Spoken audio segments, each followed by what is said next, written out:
Political parties का चुनाव प्रचार जोर शोर से चल रहा है। उत्तराखंड में बीजेपी का चुनाव प्रचार कैसा चल रहा है, ये जानने के लिए हम पहुंचे बीजेपी के प्रदेश अध्यक्ष महेंद्र भट्ट के घर। नेताजी के साथ 18 घंटे इस शो के जरिए हमारा मकसद उनकी चुनावी दिनचर्या को समझना था और उनके प्रचार को देखना था।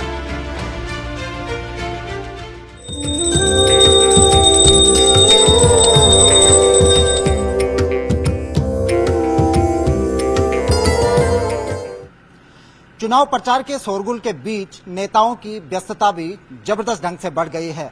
हम आज बीजेपी के प्रदेश अध्यक्ष महेंद्र भट्ट के साथ दौरा करेंगे, पूरा दिन उनके साथ बिताएंगे। महेंद्र भट्ट आज नैनीताल संसदीय सीट पर जाने वाले हैं, जहां वो 2 से 3 कॉन्स्टिट्यूंसी का वहां पर विजिट करेंगे। चुनाव की समय व्यस्तता रहती है और सुबह लगभग 5 बजे जागरण करना पड़ता है। जागरण के बाद फिर स्नान ध्यान के बाद पूजन में लगभग 1 घंटे की पूजा प्रतिदिन होती है। तो पूजा के लिए पर्याप्त समय मिल जाता है? बिना पूजा के मैं बाहर नहीं निकल सकता।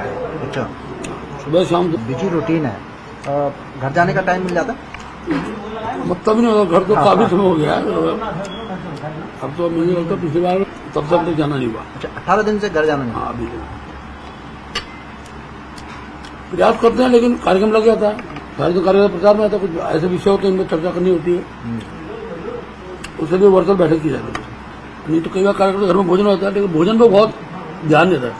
सुबह नाश्ता इतना किया जाता है, शाम का भोजन लगभग 8:30 बजे कर दिया जाता है। मतलब सुबह एक बार कर लिया, दिन भर मिले न मिले, उसकी बहुत चिंता नहीं होती। इसके बाद हम महेंद्र भट्ट के साथ उनके चुनावी प्रचार को देखने निकल पड़े। हेलीकॉप्टर में हमने महेंद्र भट्ट से चर्चा की। अध्यक्ष जी, 2022 के विधानसभा चुनाव में आप अल्मोड़ा, नैनीताल और उधम सिंह नगर, हरिद्वार जैसे जिलों में सबसे ज्यादा सीटें आप लोगों ने लूट की। क्या कारण इसके पीछे रहे? देखिए, जो प्रदेश का माहौल था, एक बार बीजेपी सरकार, एक बार कांग्रेस सरकार, ये इस प्रकार की भ्रांतियां थी, लेकिन इस बार हमने उन सब भ्रांतियों को दूर करने का प्रयास किया। दोबारा हमारी सरकार बनी है और जनता के अंदर विश्वास जागृत हुआ है।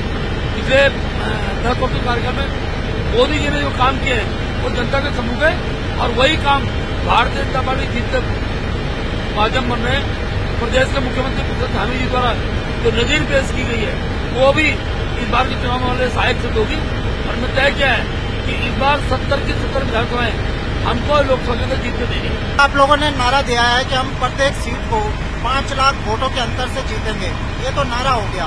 प्रैक्टिकल ग्राउंड पे क्या असेसमेंट है आपका, किस सीट पर आप जीत सकते हैं? भैया 64% आप बोलेंगे हमको।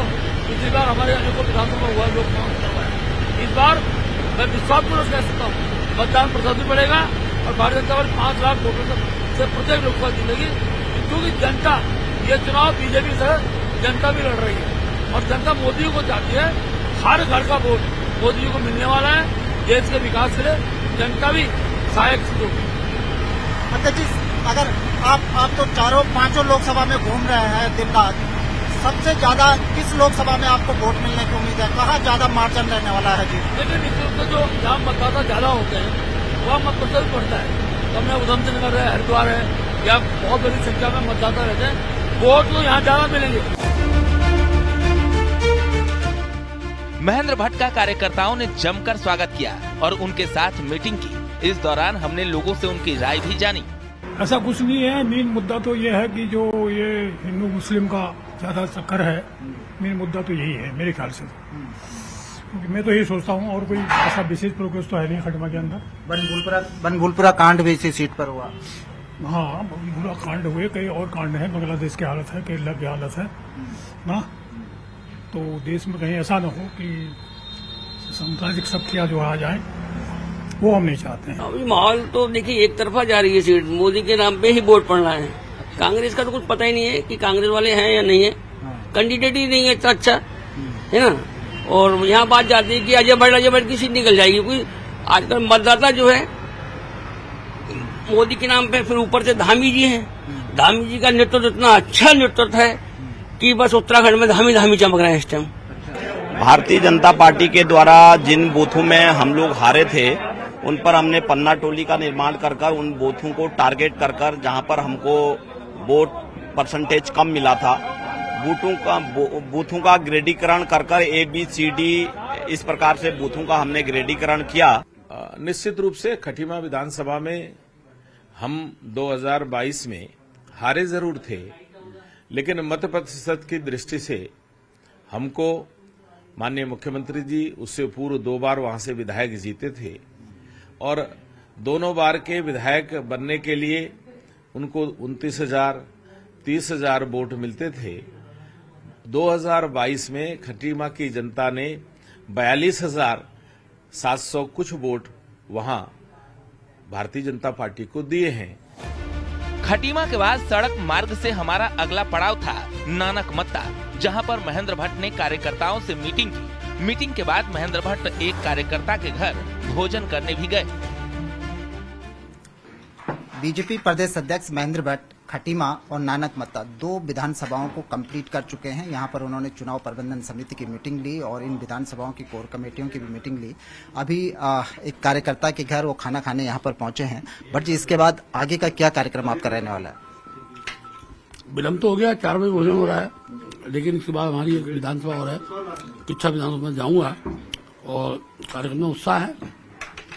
3 हमारी हारी विधानसभाएं थी, लेकिन मैं जो कार्यक्रम में वार्ता में मुझे लगा है, महसूस कर रहा हूँ, इस बार हम तीनों इन विधानसभाओं को जीतेंगे। भट्ट जी, 2022 के विधानसभा चुनाव में आप इन तीनों कॉन्स्टिट्यूंसी को लूज कर गए थे, हार गए थे। जो लोगों से हमारी बातचीत हुई, पार्टी नेताओं से बातचीत हुई, ये भी एक बड़ा कारण माना जा रहा है कि तब किसान आंदोलन अपने चरम पर था। क्या इस बार उसका इम्पैक्ट कुछ देखने को मिलेगा या आप मानते हैं कि किसान आंदोलन का जो इम्पैक्ट था वो डाइल्यूट हो चुका है? देखिए, किसानों को भी लगता था कि मोदी जी के शासन में अपनी मांगों को रखवाया जाए, और ये पहली बार हुआ कि सरकार ने कोई कानून बनाया, उस कानून से बैक हुए। मोदी जी की सरकार ऐसी सरकार है कि जन विरोध के बाद चीजों को संभालना भी जानती है, और आज भी अगर किसान अपेक्षा कर रहे हैं तो इसी बात को कर रहे हैं कि मोदी की सरकार में ही उनकी मांगों का समाधान होगा। हमारे मोदी जी एक एक व्यक्ति की चिंता करते, किसान भी उनकी चिंता की प्रथम श्रेणी का एक अंग है। तो मैं कह सकता हूं कि जो भ्रांतियां पिछले दिनों खड़ी की गई थी, उन भ्रांतियां धीरे धीरे समाप्त हो रही हैं और किसान भी भारतीय जनता पार्टी पक्ष में लामबंद हो रहा है। और फिर एक बार मोदी सरकार, इस नारे का भी जो है एक प्रभाव किसानों के बीच में दिखाई देगा। तो आप आश्वस्त हैं कि इस बार आप इन तीनों कॉन्स्टिट्यूंसी को भी जीतेंगे पूरी? इस बार हारी भी 23 में 70 की सब विधानसभा हम जीतेंगे। आज दोनों विधानसभाओं में आपने कोर कमेटी के साथ मीटिंग की, जो चुनाव प्रबंधन कमेटी में आपके पदाधिकारी उनसे बातचीत की, क्या कुछ गुरु मंत्र आज आपने दिया? संघर्ष विषय होते हैं, बूथ की बैठकें करनी होती हैं, बूथ जीतो चुनाव जीतो हमारा मंत्र होता है। और मैंने कहा कि इस बार प्रत्येक कार्यकर्ता को अपने बूथ का पालक बनना है और पन्ना प्रमुख बनना है। हमारे पास 7-8 घर हैं, उन 8 घरों को हमने केंद्रित करना है। उन 8 घरों का वोट भाजपा के पक्ष में पड़े उस दिन ये हमारी कार्यक्रम प्रमुख भूमिका में रहेगा मतदान के दिन। और जो लोग किसी कारण दिग्भ्रमित है, उनको भी पार्टी के बारे में और मोदी जी कार्यक्रम में बताते हुए अपना जुड़ना, ये हमारा आज का बैठक होगा। हमारा आखिरी पड़ाव था किच्छा, जहां पर कार्यकर्ताओं के साथ महेंद्र भट्ट ने चर्चा की। दिन भर जो तूफानी दौरा किया, 3 विधानसभाओं का उन्होंने दौरा किया, कार्यकर्ताओं की मीटिंग ली। बीजेपी ने अपने स्टार प्रचारकों को मुख्य जगहों पर तैनात किया है। तो वहीं मुख्यमंत्री पुष्कर सिंह धामी पूरे प्रदेश में धुआंधार रोड शो और जनसभाएं कर रहे हैं अलग अलग विधानसभाओं में।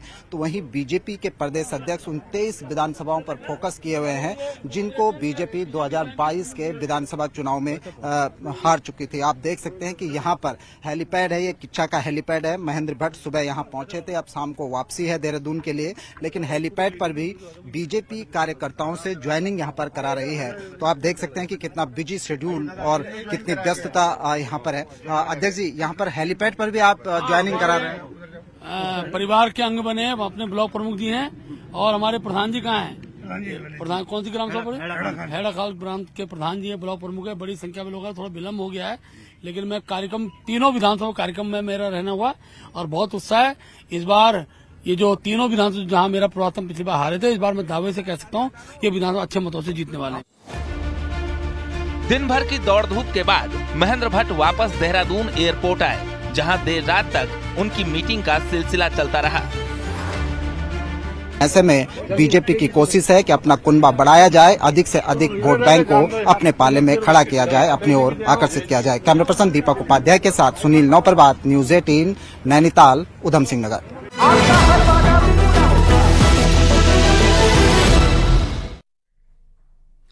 सहारनपुर से कांग्रेस उम्मीदवार इमरान मसूद ने न्यूज़ 18 से एक्सक्लूसिव बातचीत की और इस दौरान एक बार फिर से राम प्रेम जाहिर किया।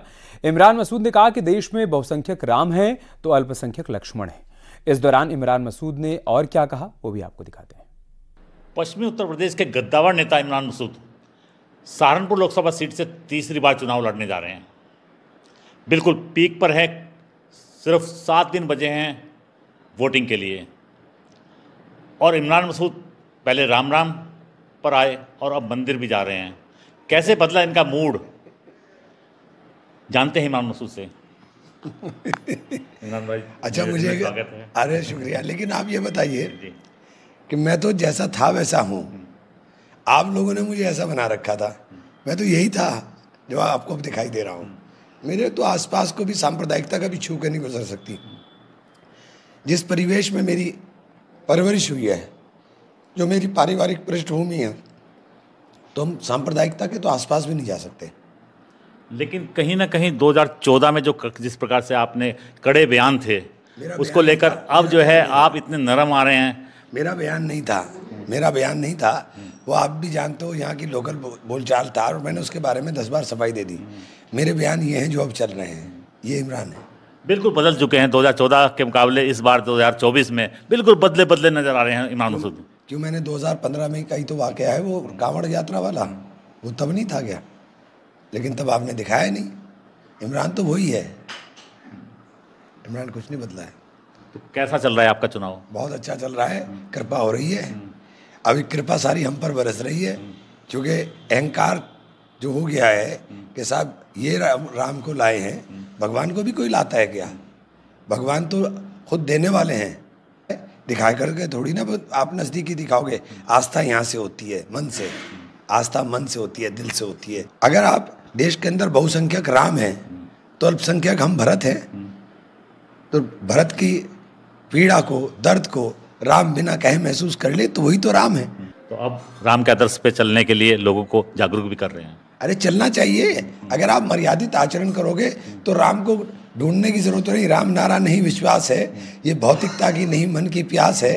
राम नहीं मिलेंगे मंदिर के फेरों में, राम मिलेंगे शबरी के झूठे बेरों में। राम मिलेंगे सीता की पावनता में, राम मिलेंगे अंगद वाले पाँव में, राम मिलेंगे मर्यादा से जीने में, राम मिलेंगे हनुमान जी के सीने में।